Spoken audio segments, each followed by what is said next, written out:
Hello guys, ngayon magpiprito tayo ng tanan! Bituka ng baboy.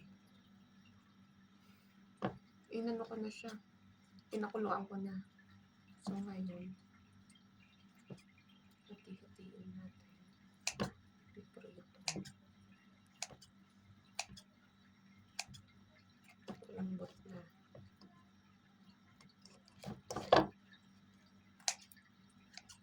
Yung iba hindi kumakain nito. Ewan ko bang bakit.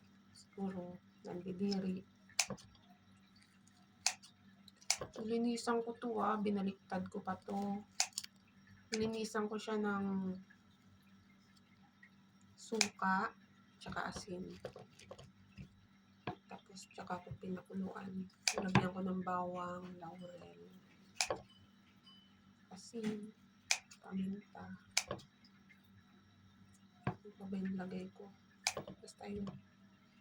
O yan. Tapos ngayon, ito na siya. Magpapainit na tayo ng mantika. So, ito na guys. Mainit na ang mantika na to.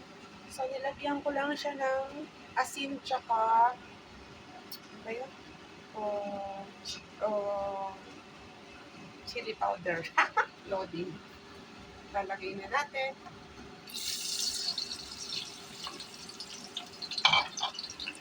Nilagyan ko siya ng chili powder kasi para maanghang.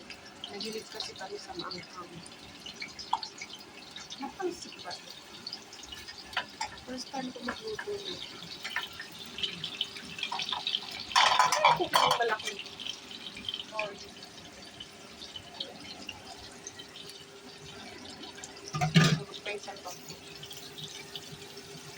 So, yan.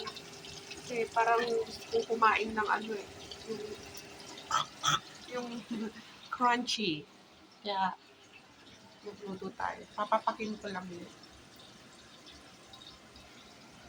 Ayun lang guys. Bye!